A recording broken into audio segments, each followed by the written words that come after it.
வணக்கம். நான் யசோதன், யாழ்ப்பாண ஊழியர் சங்க தலைவர், அனைத்து பல்கலைக்கழக ஊழியர் சங்க சம்மேளனம் மற்றும் கூட்டுக்குழுவின் இணைப்புச் செயலாளர்.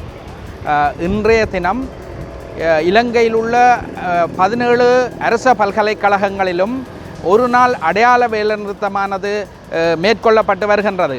இது ஏற்கனவே இந்த அரசு ஆட்சிக்கு வந்து ஒரு சம்பள சீர்திருத்தத்தை செய்திருந்தது. இந்த சம்பள சீர்திருத்தத்தில் பல்கலைக்கழகங்களில் உள்ள கல்விசாரா ஊழியர்கள் புறக்கணிக்கப்பட்டார்கள் என்பதை முன்னிறுத்தி நாங்கள் மேற்கொண்ட முறைப்பாட்டிற்கு அமைய 2ஆம் மாதம் உயர்கல்வி அமைச்சருங்களுடன் கலந்துரையாடி இணக்கங்கள் ஏற்படுத்தப்பட்ட போதிலும் இன்று வரை அதற்கான எந்தவித ஆக்கப்பூர்வமான செயற்பாடுகளும் இல்லை என்பதை நாங்கள் வலியுறுத்தி வந்திருக்கின்றோம்.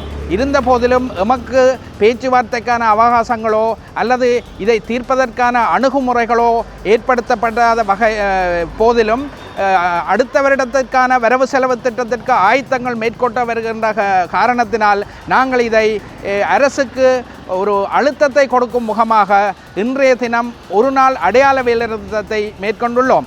இந்த அடையாள வேலைநிறுத்தத்தை கணக்கெடுக்காது அல்லது இதற்கு எமக்கான சரியான தீர்வுகளை வழங்காத போதில் இந்த வேலைநிறுத்தம் தொடர்ச்சியான வேலைநிறுத்தமாக மாறுவதற்கான சாத்தியக்கூறுகள் இருக்கிறது என்பதை அரசுக்கு நாங்கள் திட்டத்தெளிவாக அறிவுறுத்த விரும்புகின்றோம்.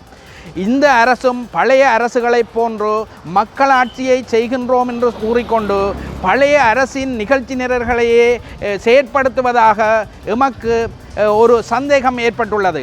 இதை நிவர்த்தி செய்து எமது பிரச்சனைகளை கடந்த காலங்களில் எமது ஜனாதிபதியாக இருக்கட்டும் இந்த கட்சியாக இருக்கட்டும் எமக்காக இவர்களுடைய பிரச்சனை இருக்கின்றது, பல்கலைக்கழகங்களில் கல்விசாரா ஊழியர்களுக்கு சம்பளத்தில் பிரச்சனை இருக்கின்றது என்று எடுத்து கூறியவர்கள் இன்று அதனை சீர்திருத்தி தருவதற்கு பின்வாங்குவது எமக்கு மிகவும் அதிருப்தியை ஏற்படுத்துகின்றது. இருந்தபோதிலும் தற்சமயம் பல்கலைக்கழகங்களில் 50% மேற்பட்ட ஊழியர்கள் இப்பொழுது இடைவெளி, அதாவது வெற்றிடங்கள் ஏற்படுத்தப்பட்டிருக்கின்றது. இந்த வெற்றிடங்களை நிரப்புவதற்கு கூட இன்னும் அரசு ஒரு நடைமுறையை கொண்டு வரவில்லை.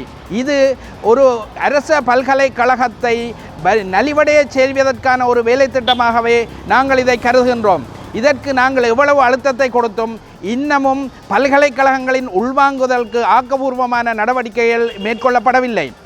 மேலும் அரச ஊழியர்களுக்கான இடர்கடன் கூட்டியிருந்த போதிலும் பல்கலைக்கழகங்கள் சேவையில் உள்ளவர்களுக்கான அந்த இடர்கடன் தொகையை கூட்டுவதற்கு முயற்சி எடுக்கப்படவில்லை. இவை அனைத்தையுமே நாங்கள் மேற்கோள் காட்டி கடந்த 3ஆம் மாதத்திலிருந்து இன்று வரைக்கும் நாங்கள் அழுத்தத்தை கொடுத்த போதிலும் இதை பாராமுகமாக இருப்பதை சுட்டிக்காட்டியே நாங்கள் இந்த வேலைநிறுத்த போராட்டத்தை இப்போ அடையாள வேலைநிறுத்தமாக மேற்கொண்டுள்ளோம். இதற்கு சரியான முறையில் எங்களுக்கு பதில் கிடைக்காத பட்சத்தில் நாங்கள் தொடர்ச்சியான வேலைநிறுத்தத்துக்கு இறங்குவதற்கான சாத்தியக்கூறு இருப்பதை நாங்கள் அரசுக்கு திட்டத்தெளிவாக வலியுறுத்த விரும்புகின்றோம்.